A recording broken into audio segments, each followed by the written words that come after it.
Ölümdən qorxmuram desəm böyük bir iddia olar. Əslində ölümdən qorxmaq lazım deyil. Əvvəla deyim, belə olmalıdır. Ona görə ki, ümumiyyətlə ölüm insanı düşündürən ən fundamental mövzulardan biridir. Ölüm insan üçün müəmmalıdır deyə insan bilmədiyi şeydən çəkinir.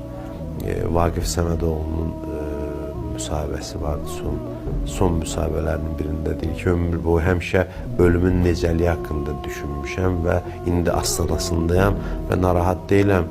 Sadəcə mənə maraqlıdır necə bir prosesdir ölüm və sonra da orada da zarafat edir, deyir ki, kaş zəng eləyib xəbər vermək olsaydı ki, başa salım ki, o belə oldu.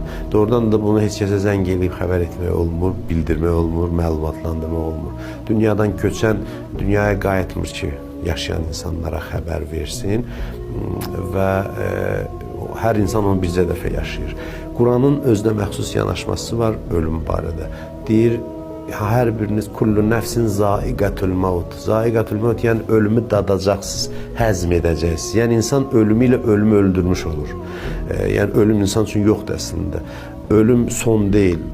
Ölümü həzm edirsən, yəni sən ölümü nuş edirsən və ölümdən bir dəfəlik azad olursan. Əbədiyyət qarşıda sən gözləyir. İnsan ölümün əbədiyyətə olan bir körpü olduğunu başa düşərsə, təbii ki, ölümdən qorxmaz. Bir şərtlə ki, ölümə hazır olmaq şərti ilə. Ölümü acılaşdıran bizim əməllərimizdir. Və insan öz əməllərinə diqqət edirsə və əməllərini səhv etdikdə etiraf edib, tövbənin mənası budur, etiraf edə bilirsə, ölümə hazır olur. Ölüm insan üçün əslində bir nəfər can verirdi, qorxurdu.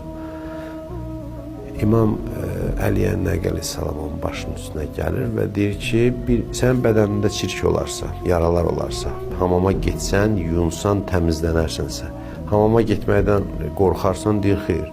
Deyir, ölüm belə bir şeydir. Ölüm insanı o maddiyyat ləkələrindən, maddiyyatın o toz torpağından təmizləyən bir məhfumdur və deyir, bunu deyəndən sonra adam sevinir və gülə-gülə dünyadan köçür. Belə bir hədis var. Siz dünyaya gələndə ağlaya-ağlaya doğulursunuz və sizi gülə-gülə qarşılayırlar. Hər bir insan dünyaya gələndə ağlayır və ailə onu sevinclə qarşılayır. Bacarırsınızsa elə yaşayın ki, dünyadan köçəndə gülə-gülə gedəsiniz və sizi ağlaya-ağlaya yola salsınlar. Yəni buna çalışırıq, amma bilməm nə dərəcədə buna nail ola bilmişik.